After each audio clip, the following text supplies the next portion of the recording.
Hello guys, welcome welcome to to our our YouTube channel. आणि आजचा जो blog आहे तो आहे आपला राजस्थान टूर रिलेटेड. मीन्स त्यातले एक्सपेन्सेस, त्यानंतर कुठे किती तिकीट लागल्या किंवा लंचमध्ये किती लागलं खर्च, त्या रिलेटेड आणि आमचा ओव्हरऑल एक्सपिरियन्स. हो हां, तो सर्व. सो पहिले मी तुम्हाला हे सांगते की आम्ही राजस्थानला जाऊन आलो. आमचा 8 दिवसाचा टूर होता. त्याच्यात आम्ही 4 सिटीज कव्हर केल्या, जयपूर, जोधपूर, जैसलमेर आणि उदयपूर. सो आम्ही त्याचे ना 4 दिवसाचे 5 व्लॉग्स बनवले. सो तुम्ही ते जाऊन बघू शकता. त्या व्लॉग्समध्ये आम्ही पहिले कुठे गेलो, मग तिथून दुसरीकडे कुठे गेलो, ते सगळं त्या व्लॉगमध्ये तुम्हाला समजेल. म्हणजे आयटरनरी सारखं त्या व्लॉगमध्ये दिसेल. या व्लॉगमध्ये आयटरनरी नसणार आहे. त्याच्यात फक्त आम्ही बजेट वगैरे सांगतो, आणि त्याच्यात आम्ही म्हटलं होतं की आम्ही बजेट आणि एक्सपिरियन्स सांगू. सो विदाउट फर्दर ड्यू आपण सुरू करू. येस. सर्वात पहिले आपण फोर्ट जिथे एंट्रीज होत्या. नाही, अरे सगळ्यात पहिले आम्ही हे सांगतो की आम्ही स्वतःहून यावेळेस प्लॅन करून नव्हतो गेलो. आम्ही टूर्स अँड ट्रॅव्हल्सला ते पॅकेज दिलं होतं. आणि मग त्याच्यानंतर हा जो म्हणतात ते सांगू. सो टूर्स अँड ट्रॅव्हल्सला दिल्याचं आमचं रिझन हे होतं कारण की आम्ही ना बनारस गेलो आहे, याच्या आधी गोवा गेलो आहे. सो तेव्हा ते सिटी टू सिटी आम्ही फिरत होतो. तर ते आपण बघू शकतो. म्हणजे तिथे कॅब करणं, ऑटो करणं, कसंही आपल्या हिशोबाने आपण करू शकतो. इथे असं होतं की आम्ही सिटी टू अनादर सिटी जायचं होतं. पूर्ण स्टेट आम्ही कव्हर केली. तर मग त्याच्यासाठी आम्ही जे बघितलं बजेट, किंवा आमचे फ्रेंड्स काही होते जे जाऊन आले, जशी याची बहीण जाऊन आली आहे, त्यांनी पण आम्हाला हेच सांगितलं की तुम्ही जर टूर्स अँड ट्रॅव्हल्सला नाही दिलं तरी पण पैसे तेवढेच लागतील. वरून आपल्याला तो डोक्याला हॉटेल शोधा, जेवायचं शोधा, मग त्यात खूप वेळ पण जातो. आणि मग एक कसं असतं की लगेजमुळे पण एक प्रॉब्लेम होतो की खूप लगेज असतं आपल्याकडे, मग ते पूर्ण वेळ कॅरी करावं लागतं. सो म्हणून आम्ही आधी कधीच नाही गेलो. फर्स्ट टाइम होतं आमचं की आम्ही टूर अँड ट्रॅव्हल्सनी गेलो आहे. आणि त्यात मग हॉटेलच आमचे 6 हॉटेल होते आमचे टोटल वगैरे. सो त्याच्यामुळे आम्ही त्यांना दिलं. तर त्यांना आम्ही जे दिलं पहिले ते सांगू आपण. ते पॅकेज आमचं होतं 80,000 मध्ये, दोघांचं including hotel plus breakfast and dinner with car आणि ड्रायव्हर फुल टाइम, जो आम्हाला जयपूरच्या एअरपोर्टवरून पिक करणार होता आणि जयपूरच्या एअरपोर्टवर ड्रॉप देणार होता. आणि आम्हाला एक चांगलं झालं की आम्हाला पहिले स्विफ्ट डिझायर होती, बट त्यानंतर आम्हाला 7 सीटर गाडी भेटली, कारण त्यांची डिझायर जी होती ती अवेलेबल होती. सो आम्हाला लगेज कॅरी करण्यात काहीच प्रॉब्लेम नाही झाला. म्हणजे मला वाटतं डिझायर असली असती तर तरी पण होऊन गेला असता, पण यात अजून कम्फर्टेबल झालं की काहीच म्हणजे थोडीशी अडचण नाही झाली. सो ते तर टूर्स अँड ट्रॅव्हल्स आमचं होतं. हॅपी हॉलिडेज नावाचं एक टूर्स अँड ट्रॅव्हल्स एजन्सी आहे, जी आम्ही रँडमलीच पाहिजे ती, कोणाच्या थ्रू नव्हतो गेलो आम्ही. आणि ती मेन ऑफिस त्यांचं हिमाचल प्रदेशला आहे, आणि आपल्या पुण्याला एक ब्रांच आहे जी आहे वारजे साईडला कुठेतरी, नरेला. येस. सो त्यांच्याकडून आम्ही केलं. आमचा एक्सपिरियन्स वगैरे सगळा स्मूथ होता, असं काही प्रॉब्लेम आला नाही. पहिले आम्हाला थोडीशी भीती पण वाटत होती कारण एवढे स्कॅम वगैरे होत राहतात, पण तसा सगळा काही प्रॉब्लेम नाही आला. पण थोडाफार 2-3 गोष्टींचा आला. तर त्याच्यातली एक गोष्ट अशी होती की पहिल्या दिवशी आम्हाला ज्या हॉटेलमध्ये जायचं होतं, आम्ही त्या ब्लॉग्समध्ये पण सगळं सांगितलं आहे, तर त्या हॉटेलमध्ये 2 दिवसाचं नसून एकाच दिवसाचं बुकिंग होतं. एकही दिवस नव्हतं, एकही दिवसाचं. ॲक्च्युली 2 दिवसाचा स्टे होता तिथे, बट तिथलं हॉटेलचं मॅनेजमेंट चेंज झाल्यामुळे त्यांनी आमची बुकिंग केलीच नव्हती. सो त्या दिवशीचं पुष्कळ जणांचा तिथे बुकिंगचा प्रॉब्लेम झाला होता. बट आम्हाला टूर्सवाल्यांनी नंतर तिथे 1 डे 1 नाईटचं तिथे करून दिलं. नंतर आम्ही मग दुसऱ्या हॉटेलमध्ये तिथे पण त्यांनीच करून दिलं. टूर्स अँड ट्रॅव्हल्सवाल्यांची तेवढी चुकी नव्हती ॲक्च्युली. त्याच्यानंतर एक प्रॉब्लेम काय झाला आपल्याला डेझर्टच्या वेळेस, डेझर्टला झाला होता एक. डेझर्टला झाला जैसलमेरला, की त्यांनी जिथे जैसलमेरला कसं आहे, सिटीतून 40 किलोमीटर दूर असं सँड पूर्ण ते आहे, सॅम नावाचं गाव आहे, तिकडे पूर्ण ड्यून्स आहे. येस. तर तिथे आम्हाला हे डेझर्ट कॅम्प होता, जो टेंट होता. तो ऍक्च्युली त्यांचं हॉटेल दुसरीकडे होतं आणि त्यांचे टेंट जे होते ते सॅम डॅम मध्ये होते. सो त्यांनी थोडं ते कन्फ्युजन झालं, बट तो आम्हाला दिला तिथे अवेलेबल. नाही, तिथे नाही झालं ते, म्हणजे तिथे नव्हतं. ज्यांच्याकडे बुकिंग झालं होतं त्यांच्याकडे दुसरीकडे अवेलेबल. त्यांनी सांगितलं की आम्हाला डेझर्टमध्येच पाहिजे, तर त्यांनी आम्हाला करून दिला. असा प्रॉब्लेम कुठेच नाही झाला की आम्हाला खूप त्रास होता. त्यांनी आम्हाला 15-20 मिनिटातच पूर्ण अरेंज करून दिलं सगळं ते. आणि उदयपूरला एक हॉटेलचे आम्ही चूज केलेलं होतं. हॉटेलचा काहीच प्रॉब्लेम नाही, हॉटेल छान होतं. पण त्या हॉटेलमध्ये त्या दिवशी त्यांची वेडिंग असल्यामुळे त्यांनी आम्हाला एक गेस्ट रूम दिली होती, जी गेस्ट रूम नाही, आम्हाला तर ती स्टाफ रूम वाटली. त्याच्यात 2 बेड होते फक्त, बाकी काहीच नाही, वॉर्डरोब वगैरे काहीच नाही. तर तिथे पण आम्ही बोललो, तर त्यांनी आम्हाला रूम चेंज करून दिली. त्यांना असं वाटत होतं हॉटेलवाल्यांना की आम्हाला वेडिंग गेस्टमुळे प्रॉब्लेम होईल, म्हणून त्यांनी आम्हाला ती वरची रूम द्यायची ठरवली होती. पण आम्ही त्या रूममध्ये ऍडजस्ट केलंही असतं, पण ती रूम अजिबातच चांगली नव्हती. पण मग त्यांनी दिलं करून. सो ते, आणि बाकी जोधपूरचं आमचं हॉटेल तर खूप छान होतं.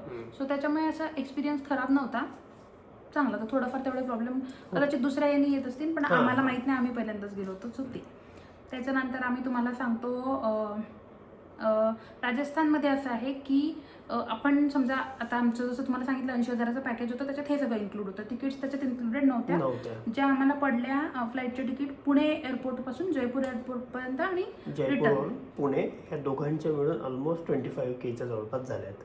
25K, मी 30 to 35 लिहिलं याच्यात. नाही, 25K. ओके, 25 to 35 सीझनवर, म्हणजे ते डिपेंड राहील की तुम्ही तिकीट कधी बुक करत आहे. जर वेळेवर तिकीट बुक करणार असाल तर कधी कधी रेट जास्त पण असतात, आणि खूप आधी म्हणजे प्लॅनिंग असेल तुमचं तर तिकीट्स कमी पण असतात. आम्ही पण अप्रॉक्सिमेटली 2 महिने आधी तरी केलेच होते. सो ते, याच्यात आम्ही ना कॅबचे पैसे नाही सांगत. जसं आता आम्ही रावेत साईडला राहतो, मग रावेत कडून आम्ही तिथेपर्यंत गेलो तर आम्ही त्याचे पैसे वगैरे नाही धरले, पण ते तुम्ही 1500चे 2000 ते आता प्रत्येकाचा एरिया वाईज वेगळं जिथून असेल तिथून. सो ते झालं. फ्लाईट तिकीट झाली, मग त्याच्यानंतर पूर्ण पॅकेज होतं. त्याच्या आम्हाला फक्त लंच करायला लागत होतं आमच्याकडून. सो ते आम्ही काय केलं, रोज आम्ही नाही जेवण केलं, आम्ही 2 ते 3 वेळेस जेवलो, आणि बाकी वेळेस बाकी तिथलं मग जे स्पेशल डिशेस वगैरे होते तसं खायचो आम्ही, किंवा मग बाहेरच खायचं. एक ठिकाण होतं, कुठे होतं ते, मे बी जयपूरमध्येच होतं. दुकानाचं नाव होतं दुश्मन. दोघं भावांचं दुकान होतं आधी, त्यानंतर मग ते दोघांचे भांडणं झाले, दोघं सेपरेट झाले, तर एक भाऊ दुसऱ्या भावाला दुश्मन म्हणायचा, म्हणून त्यांनी दुकानाचं नाव दुश्मन ठेवलं.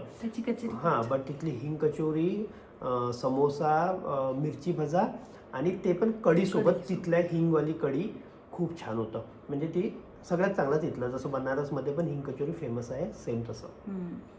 तर आम्ही लंच लिहिले, म्हणजे आम्ही सगळं लिहिला होता हिशोब आमचा. सो आता तुम्हाला सांगायसाठी आम्ही कॅल्क्युलेट केलं, तर आम्ही 4 ते 5,000 आमचे गेले.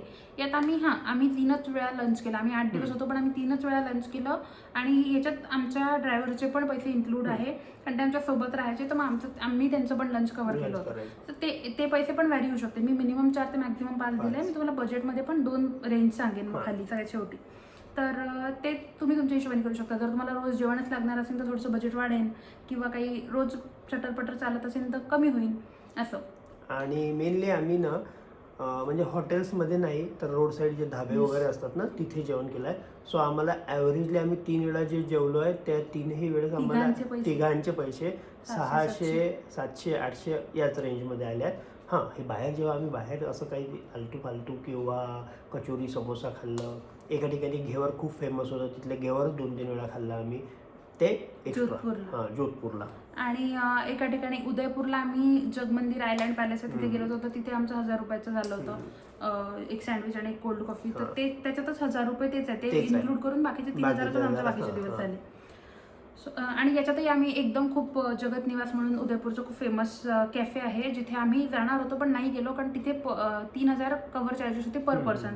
आणि एवढं 6000चं आम्ही दोघं काय खाणार होतो ते पण आम्हाला माहित नाही. आणि मला ते वर्थ इट नाही वाटलं मला दोघांनाही, कारण उदयपूर सगळ्यात शेवटी होतं. तर तोपर्यंत आमची शॉपिंग खर्च सगळे झाले होते. तर मग आम्ही पहिल्या दिवशी असतं तर कदाचित ते केलंही असतं, पण मग आमच्या लक्षात आलं की ते वर्थ इट नाही आहे. आणि तिथे मे बी ब्रेकफास्ट जो चार्ज आहे तो जास्त आहे as compare to dinner, lunch or dinner, पण ब्रेकफास्ट जास्त, असं आम्ही इन्क्वायरी केली होती तेव्हा माहिती पडलं होतं. आणि ते चेंज होत राहते त्यांचं. सो ते मग हे झालं. त्याच्यानंतर अजून राजस्थानला एक गोष्ट अशी आहे की आपण हे सगळं केलं. आता फ्लाईट तिकीट आम्हाला वाटलं होतं दोघांना असं की आपली फ्लाईट तिकीट झाली आहे, पॅकेज तर आपण देऊनच दिलं आहे, लंचचे एक्स्ट्राचे 5-6 हजार रुपये, 10,000 रुपये मॅक्झिमम लागतील एक्सक्लुडिंग शॉपिंग. पण राजस्थानला प्रत्येक ठिकाणी प्रत्येक जागेवर जायला एंट्री फी होती, मिनिमम 50 पासून ते मॅक्झिमम 500, 1000, 2000 पण एका ठिकाणी होती. कुठे काय होती ते सगळं आम्ही तुम्हाला याच्यात एक नाही सांगत आहे, कारण की मग ते खूप लांब होऊन जाईल 4 दिवसाच्या एवढ्या सगळ्या जागा. ॲव्हरेजली फोर्टवर सर्वच ठिकाणी 102 रुपये किंवा 202 रुपये अशी आहे. सिटी पॅलेसला 500 आहे. हे 2000 म्हटलं ते सगळ्यात पहिले जयपूरमधला सिटी पॅलेस मधला ना, नाही फोर्ट होतं ना, ते फोर्ट होतं. जयपूरमधला नाहरगड फोर्ट होता. फोर्टच्या आतमध्ये ते 2-3 रूम्स होते, त्यात वॅक्स म्युझियम होतं, शीश महल होतं आणि अजून एक काहीतरी होतं. 3 काय वाडा काय होतं तिसरा, 3 गोष्टी होत्या हो. आताच विसरलो पण आम्ही. एक वॅक्स म्युझियम होतं गेल्याबरोबर सगळ्यात पहिले, शीश महल सगळ्यात शेवटी होता, शीश महल होता आणि ते वर जाऊन काय होतं मध्ये ते तिथे बंदूक वगैरे छोट्या छोट्या वस्तू ठेवल्या होत्या, ती म्युझियमच होतं. ती एक म्युझियम होतं तिथे, जे वर असं पायऱ्यांवर होतं खूप. हां, ते म्युझियम होतं. सो त्या 3 गोष्टी होत्या. त्याचे 2,000 एक्स्ट्रा होते. जिथे फोटोग्राफी अजिबात अलाउड नव्हती. सो तिथे आमच्यासोबत जसं ड्रायव्हर होतं तर त्यांना सगळं माहित होतं. त्यांनी आम्हाला सांगितलं होतं की हे तुम्ही देऊ शकता 2,000 देऊन, आहे पाहण्याला. सो मग आम्ही केलं ते. सो त्या सगळ्या एंट्री फीज आम्ही लिहिले 7,000 ते 8,000 दोघांचे मिळून आहे हे सगळं जे काही आम्ही सांगतोय. सो म्हणजे 7,000 ते 8,000 याच्यासाठी, कारण 7,000 आमचे गेले कन्फर्म. आता डिपेंड करते की तुम्ही जर 4 जागा अजून जास्त पाहाल किंवा कमी पाहाल तर मग तुमचे त्या हिशोबाने पैसे कमी होतील. मेनली आम्ही फोर्ट आणि सिटी पॅलेस आणि काही छोटे छोटे बगीचे आहेत तिथले आहेत, हे सगळं मिळून ते सगळं केलं. हां, आणि ते तसं पण आहे, जसं आता आमच्या पॅकेजमध्ये गाडी होती त्याच्यामुळे मग गाडीची पार्किंग त्यांच्याचकडे आली. आपण जर स्वतःहून गेलो, गाडी रेंट केली, समजा तुम्ही राजस्थानमध्ये जाऊन गाडी रेंट केली तर मग ते गाडीची पार्किंग वगैरे सगळी आपल्याला द्यावं लागत असेल कदाचित. आम्हाला फक्त एका ठिकाणीच आमच्या ड्रायव्हरनी पैसे घेतले आमच्याकडून, ते आम्ही पण त्याला रिटर्न नाही मागितले, पण बाकी सगळं त्यांच्याकडे होतं ते गाडीचं. सो ते झालं. त्याच्यानंतर गाईड, प्रत्येक ठिकाणी प्रत्येक फोर्टच्या बाहेर तुम्हाला गाईड मिळेल. फोर्ट काय, इवन जे तिथे जसवंत थाडा आणि जोधपूरला होतं ना, ते जसवंत थाडा आणि उमेद भवन जोधपूरला होतं, तिथे पण ते लोक म्हणतात की गाईड करा, जे की फक्त पॅलेस आहे, जुने लोक जुने राजा जे होऊन गेले आहे, पण ते लोक तुम्हाला गाईडमध्ये सांगतात. तर मी असं नाही म्हणणार की गाईड तुम्ही अजिबात करू नका. गाईड तुम्ही करू शकता, तुम्हाला हिस्टॉरिक गोष्टी माहिती पडतात थोड्याशा, पण प्रत्येक ठिकाणी गरज नाही आहे. जसं आम्ही गाईडचे 1200 गेले आमचे दोघांचे मिळून, ते एका माणसाची तेवढंच जाईल 1200, कारण की तिथे असते की 2 माणसांपर्यंत 300 रुपये, 4 माणसांपर्यंत आहे, 4 माणसांपर्यंत 500 रुपये तर 500 म्हणजे त्याच्यावर वेगळे नंबर ऑफ पीपल जेवढे वाढतील मग ते तसे पैसे वाढत जातील. म्हणजे 4चा ग्रुप, 8चा ग्रुप, 10चा ग्रुप असं. आम्हाला तरी ठीक सांगितलं आमच्या ड्रायव्हरनी, पण तरी मला असं वाटतं की गाईड जर त्यांच्यासोबत टायअप असते, ते त्यांचंच गाईड आणून ठेवतात. आपण उतरायच्या आधीच गाईड आपल्यासोबत रेडी असतो. तर म्हणजे आमच्यासोबत तरी असं होतं. मे बी कुठे कुठे ते असं होईल की आम्ही 500 दिले, बट बाहेर 700 पण असू शकतात किंवा 300 पण असू शकतात. सो ते तुमच्यावर डिपेंड आहे की तुम्ही गाईड करायचा नाही करायचं, कुठे करायचं, किती पैसे द्यायचे त्यावर. आम्ही तरी इन्क्वायरी केली 1-2 ठिकाणी, आम्हाला नाही वाटलं की जास्त गेले, तर आम्हाला सेम वाटलं, पण ते तसं होतं. तर गाईडचे आमचे 1200 गेले, पण त्याच्या व्यतिरिक्तही जसं प्रत्येक ठिकाणी तुम्हाला सांगितलं, जयपूरला आम्ही गाईड नाही केला. आम्ही जयपूरला पहिल्या दिवशी गाईड नाही केला, दुसऱ्या दिवशी केला. तर त्या जर पहिल्या दिवशी केला असतं तिथे अजून गेले असते पैसे.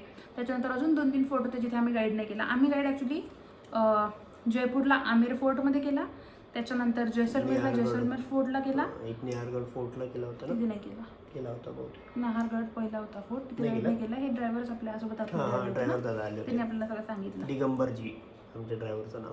तर आम्ही आमेर फोर्ट, जैसलमेर फोर्ट, जैसलमेर फोर्टमध्ये त्या गाईडनीच आम्हाला त्या हवेली वगैरे आहे जैसलमेरमध्ये त्या दाखवल्या.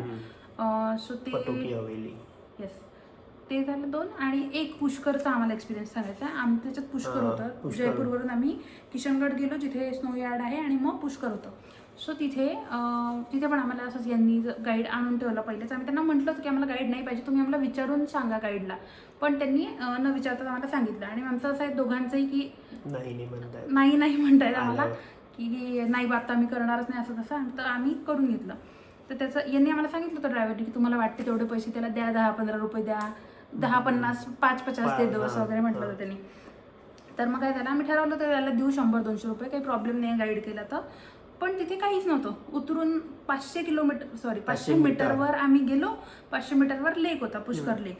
तर तिथे यांनी आम्हाला माहिती दिली लेकची, आणि लगेच अर्धी आम्हाला माहिती होती पहिलेच, आम्ही वाचली होती. सगळ्यांनाच म्हणजे माहिती आहे, त्याच गोष्टी होत्या सगळ्या. आणि मग लगेच तेवढी माहिती दिल्यावर की तुम्ही थाली घ्या, पूजेची पूजा करा, जल अर्पित करा, हे करा. आणि ते करायला प्रॉब्लेम काहीच नाही आहे, माझं म्हणणं आहे. फक्त स्वतःच्या याच्यावर आहे. जबरदस्तीने जर कोणी करून घेतात तर मग ते मला नाही आवडत, आम्हाला दोघांना नाही आवडलं. पण परत ते आणलेच त्यांनी एकदम ते थाली घेतली त्यांनी आमच्या बिहाफमध्ये, पैसे द्या म्हणे, 20 रुपयाची थाली होती, ते 20 रुपये दिले आणि मग ते आम्हाला घेऊन गेले डायरेक्ट पंडितजी जवळ. मग काय करणार, मग तिथे गेलो, त्या पंडितजींनी पूजा केली, काय 15-20 मिनिटं काय काय मंत्र म्हटले आणि ठीक आहे पूजा केली व्यवस्थित आहे सगळं, तिथपर्यंत पण ठीक होतं. पंडितजीला पण आपण त्याची दक्षिणा देऊन देऊ आपल्या इच्छेने, देणारही होतो आम्ही. मग सगळ्यात शेवटी जिथे पंडितजीने ते संकल्पाचं सांगितलं तर त्यांनी सांगितलं की इथे ना आमच्याकडून आम्ही लोकांना जेवायला देतो, गुरुवारी की काहीतरी बुधवारी सांगितलं होतं त्यांनी, बट तिथे कुठेही तसं मेन्शन केलेलं नव्हतं, आम्हाला तरी नाही दिसलं. आणि असे नाही किंवा नसे नाही, पण मग प्रॉब्लेम हा की त्यांनी आम्हाला म्हटलं की संकल्पात ना तुम्ही एक अमाऊंट म्हणा. मग किती म्हटलं की आम्ही 100 रुपयाची अमाऊंट म्हणतो, ते म्हणे 100 नाही. मग हा म्हणे की ठीक आहे 200, मग ते म्हणे 200 पण नाही, मग 500 पण म्हटलं, मग ते म्हणे की नाही 2200 कंपल्सरी आहे. तर मग तिथे आम्हाला जास्त जीवावर आलं, कारण की तुम्ही 2200 रुपये समोरच्याला मागून राहिले. 2200 ही छोटी अमाऊंट नाही आहे, समोरच्याचं बजेट असेल 2200 रुपयाचं. आणि यांनी म्हटलं की नाही इतके तर आम्ही नाही देणार आहोत. तर मग त्यामुळे त्याच्याशिवाय तुम्ही संकल्पच पूर्ण नाही होणार. तर मग आम्ही म्हटले पण आम्ही नाही दिले ते. महाराजला दिले आणि आम्ही महाराजला दिले आणि मग त्या गाईडला पण आम्ही दिले. म्हणजे पहिले महाराज पण घेणार नव्हते, महाराजचं म्हणणं होतं की ते 2200 द्या नाहीतर नका देऊ. पण मग आम्ही दिले 2200, कारण आम्हाला द्यायचे नव्हते. तर महाराजनी स्वतःचा टाइम इन्व्हेस्ट करून मंत्र वगैरे म्हटले. तर मग आम्ही महाराजला पण दिले आणि गाईडला पण दिले. सो त्या 3च ठिकाणी आम्ही गाईड केला. पण तिथे काहीच गरज नाही, पुष्करला तुम्ही उतरून त्या लेकमध्ये जाऊ शकता, दर्शन घेऊ शकता आणि वापस येऊ शकता. ब्रह्मांचं टेम्पल आहे. हां, लेक वेगळी ठिकाणी आहे, टेम्पल वेगळी ठिकाणी आहे. सो ते बाकी सगळं झालं. हां, शॉपिंगचे पैसे हे जे टोटल तुम्हाला सांगू आम्ही त्याच्यात इन्क्लुडेड नाही आहे, कारण शॉपिंग डिपेंड करते. आता तुम्ही 1000 रुपयाची पण शॉपिंग करून तुम्ही 1000 रुपयाची पण शॉपिंग करू शकता, जी मी केली 1000 रुपयाची, आणि तुम्ही जास्त पण शॉपिंग करू शकता, ते तुमच्या इच्छेवर आहे. पण करू शकता जी इनी केली. 25-30 ची नाही झाली अगदी शॉपिंग, 15-20 ची झाली आहे. ठीक आहे, 20 पकडा, 20 आणि 21 अशी आम्ही 21,000ची शॉपिंग केलेली आहे. ही राऊंड फिगर नाही आहे, ही 25च्या पुढेच आहे. पण आम्ही एकटीसाठी नाही घेतलं. आम्ही ऍक्च्युली लग्नानंतर फर्स्ट टाइम फिरायला गेलो आहे. सो आम्ही सर्वांसाठीच गिफ्ट्स वगैरे आणले, त्यामुळे ही शॉपिंग जास्त झाली. गिफ्ट्स आणले. त्याच्यानंतर मग मी असं पण ठरवलं आता, कारण मी याच्या आधी गोवा आणि बनारस गेली, जसं तुम्हाला सांगितलं, हा होता दोन्ही वेळेस सोबत. तर तिथून मी अशा गोष्टी नाही आणल्या ज्या मला आयुष्यभर सोबत राहतील. सो आयुष्यभर म्हणजे ज्या सोबत राहतील अशा. स्पेशली आता कसं बाबांनी आणि बहिणींनी वैष्णवीनी सांगितलं होतं की फ्रीज मॅग्नेट वगैरे. सो आम्ही पण आता ते म्हणजे अशी प्रोसेस चालू केली आहे की आपण जिथे जातो कमीत कमी तिथून एक मेमरी म्हणून फ्रीज मॅग्नेट एक तिथलं आणि काहीतरी छोटी शॉपिंग करायची. शोपीस वगैरे, जर आपल्याला वाटतं की शोपीस मध्ये कशाला पैसे खर्च करायचे, आपल्याकडे मिळते, पण ते राहते ना नेहमीसाठी की बाबा आपण इथून हे आणलंय तर ते. आणि मी हे पण ठरवलंय की मी कपडे पण प्रत्येक ठिकाणाहून घेणार आता. तर मग थोडंसं आमची ती शॉपिंग झाली. आम्ही ब्लँकेट वगैरे पण घेतलं, जयपूरचं फेमस जसं ते म्हणतात, जे आम्ही वापरलं नाही कधी वापरतो त्याच्यावर. 100 ग्रॅम वाली रजाई नाही, 100 की 10 ग्रॅम वाली रजाई असं काही, 100 ग्रॅम वाली रजाई असं म्हणतात. आणि आम्ही ना, तुम्ही आम्हाला सांगा तुम्हाला जर पाहिजे तर आम्ही आमची शॉपिंग तुम्हाला दाखवू. आम्ही फ्रीज मॅग्नेट, छोटे छोटे शो पीसेस आणले आहे, त्याच्यानंतर कपडे आणले आहेत, सगळ्यांसाठी बॅग्स आहे, बँगल्स आहे. आणि हा बॅग जिथे घेतल्या ना तिथे एक विशेष म्हणजे आम्ही ऑलमोस्ट 15 ते 20 बॅग घेतल्या काहीतरी, 16. पण त्या सगळ्या बॅग्स वेगळ्या डिझाईनच्या आहे आणि एक डिझाईन परत त्यांच्या सेटमध्ये नव्हती. पण आम्ही ऑलमोस्ट 50 बॅग बघितल्या असतील, ज्यातल्या आम्ही 15-16 फायनल केल्या. पण ते 50ही पूर्ण वेगळ्या होत्या, जे होतं हवा महलच्या अपोजिट साईडनी. पूर्ण स्ट्रीट आहे तिथे. आम्हाला ऍक्च्युली तिथे पण आम्हाला आमच्या ड्रायव्हरने जाऊच दिलं नाही की हे चांगलं नसते, लोकल नसते. तर त्यांनी आम्हाला एका दुकानात घेऊन गेले, जे की आम्हाला पहिल्याच दिवशी त्यांनी नेलं. पण आम्हाला आत्ता रिअलाइज झालं, आता म्हणजे तिथेच रिअलाइज झालं 2-4 दिवसांनी, की कदाचित यांचं त्या दुकानात टायअप असेल की आम्ही गिराईक आणतो मग तुम्ही एवढे रुपये द्या. तर तिथे आम्ही घेतलं आणि तसं ब्लँकेट वगैरे होतं, पण ते सगळं आम्हाला कॅरी करायला होतं नाही, कारण आम्ही ऑलरेडी ओव्हरवेटमध्ये चाललो होतो. तर आम्ही ते कुरिअरनी बोलावलं. ते मला धाकधुकच होती, कारण ती शॉपिंग 10,000ची होती. सो पण ती आली, बरोबर आला पार्सल, त्याचा काही प्रॉब्लेम नाही झाला. पण तरी मला वाटतं की स्ट्रीटवरून घेऊ शकलो असतो. आता माहित नाही, या ड्रायव्हरनी जे म्हटलं कदाचित तसंही असेल की खरंच तिथचं दुकानातलं चांगलं असेल आणि या स्ट्रीटवरचं नसेल चांगलं. पण स्ट्रीटवरचंही मला चांगलं वाटलं, सेम दिसल्या गोष्टी, पण मी प्राईस पाहिली तर फरक होता. इवन जैसलमेरला एक त्यांनी आम्हाला स्टोनचा ग्लास सांगितला होता की जिथे फेमस आहे तो स्टोन. Diabetes sugar पेशंटसाठी. हां, त्या ग्लासमधलं पाणी पिलं की ते सगळं नॉर्मल राहते, ते सांगितलं होतं. आणि एक हे सांगितलं होतं की एक बाउल आहे ज्याच्यात दही लागते, बिना दूध वगैरे गरम, दूध टाकलं आणि दही बनते. दही बनेल नेक्स्ट डे. सो तो तर नाही घेतला आम्ही, शुगरवाला घेतला, माझ्या बाबाला शुगर आहे तर. पण त्याचा आम्ही एक्सपिरियन्स खूप घेतला. आम्ही सगळ्यात पहिले जैसलमेरला गेल्याबरोबर वॉर मेमोरियल म्युझियम होतं, तिथे आम्ही गेलो, जिथे सगळं आर्मीचं ॲक्टिव्हिटीज होते. त्या ब्लॉग्समध्ये पाहिलं तुम्हाला सगळं कळेल. तर तिथे आम्ही गेलो, खूप छान होतं ते.